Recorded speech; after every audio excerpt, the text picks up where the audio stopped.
People do. But what is it really worth? Usually, it will buy the goods and services that you expect. But sometimes it's worth less than the paper that it's printed on. I know that sounds hard to believe, but it's happened before. During World War I, the French and the Germans fought one another fiercely. The war exacted a tremendous cost on both sides. Millions died. Billions of dollars were spent. The French paid for their efforts by taxing their citizens, but the Germans borrowed money to pay for the war. As the war raged on, and the Germans borrowed more and more money, the value of their currency dropped. In those days, the Germans called their money marks. When World War I started in 1914, a US dollar was worth around 4 German marks. In 1919, after the war ended, a US dollar was worth about 9 German marks. That means that Germans needed to spend twice as much money to buy the same items after the war. This is called inflation. Since people usually don't start earning twice as much money out of nowhere, it can be a real problem. While 100% inflation over 5 years sounds pretty bad, things got much worse after the war. The countries that fought against Germany were upset with them. The French were perhaps most upset. Much of the fighting took place in France, and the country was ravaged. Since France and her allies won the war, they got to set the terms of surrender. France wanted billions of dollars each year. They demanded payments in foreign money, like the US dollar, not in German marks.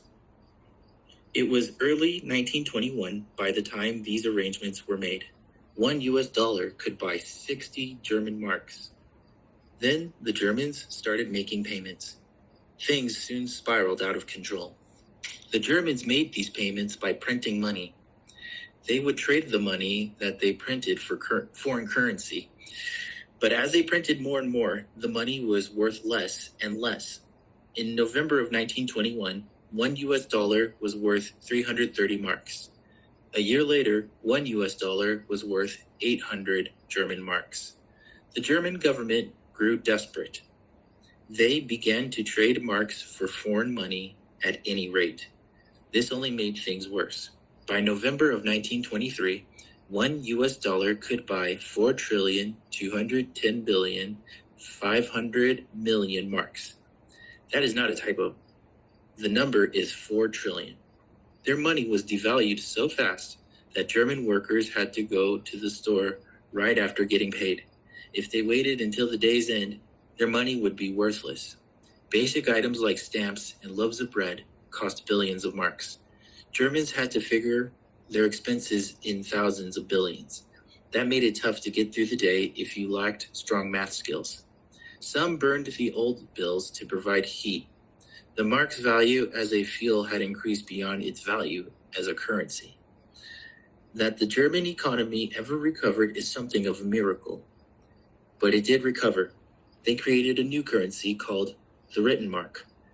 Unlike the old marks, the new written mark was backed by land and gold.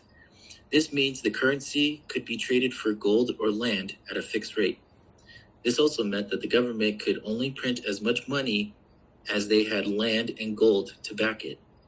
That turned out to be a good thing. By December of 1923, the written mark was the official currency. The Germans cut 12 zeros from the prices of their products, and it was business as usual.